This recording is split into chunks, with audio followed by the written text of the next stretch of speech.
you have really grown by leaps and bounds, and as has your work. And I think that's one of the things that's so profound about this book. So much of what you discovered about what was happening in slaughterhouses was because of the willingness of workers to talk about it, even sometimes recounting their own brutality to the animals.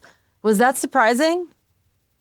It was surprising. I worked a lot with unions, so the unions put me in touch with workers, and they felt some of the workers were union members, and they felt protected by the union and speaking with me. But when they started talking to me about what they were required to do, it was like the floodgates had burst open, and they just told me every detail of every horrific thing they were doing. Why do you think they shared that? One of the workers who wasn't protected by the union said he wanted to be part of the solution and not part of the problem.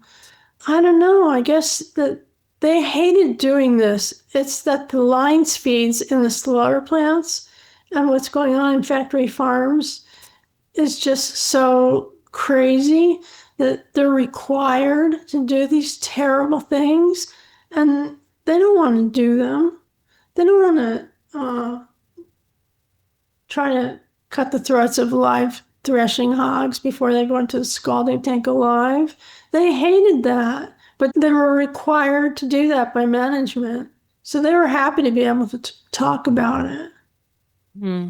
It is extra. I can imagine. I mean, when you use that expression floodgates, I can just imagine, like, because it's not the kind of thing you can talk about when you get home. Your partner, your kids don't want to know that you were doing that today. Nobody wants to know. You can't talk about it at the bar. You can't talk about it anywhere.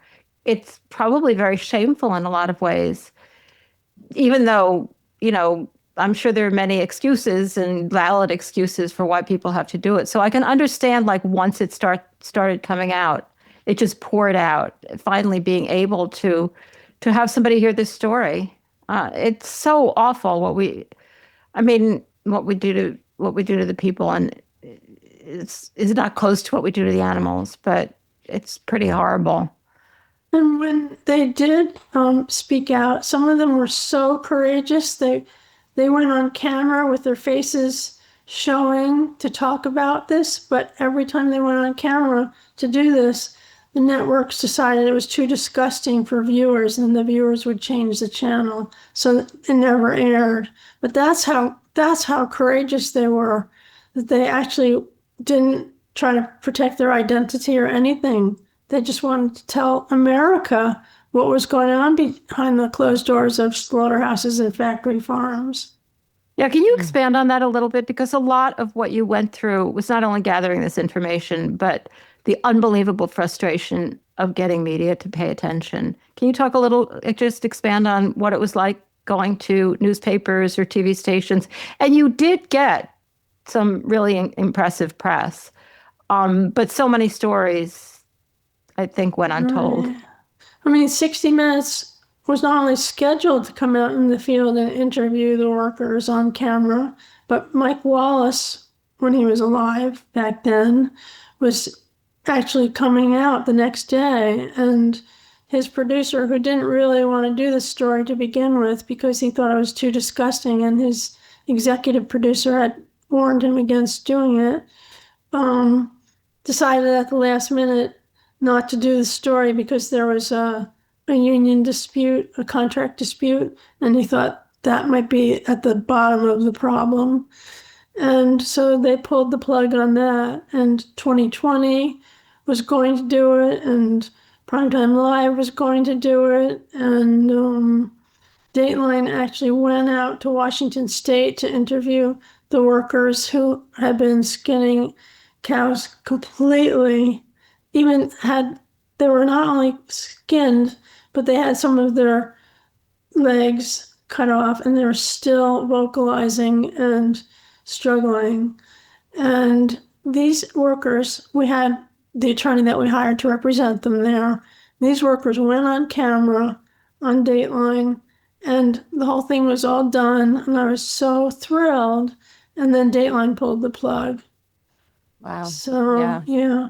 But But HBO did a great job on a story that we did in Ohio, where pigs on a factory farm, all breeding sows that were no longer productive, that had spent their lives inside gestation crates, were eventually no longer productive and maybe injured or wounded.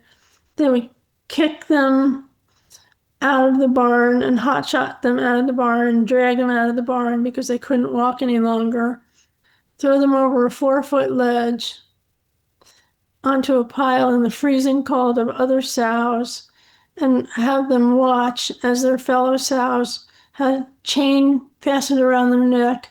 The chain was hitched to the top of a front end loader, the tines of a front end loader, and the front end loader tines were lifted, and the sows struggled for 5 minutes until they finally suffocated under their own weight. And HBO did a big documentary on that, which was wonderful. It was called Death on a Factory Farm. Yeah. And it aired 19 times in 1 month. And then it kept airing for months after that. So it was really, really great. So we've had quite a few successes. Yeah.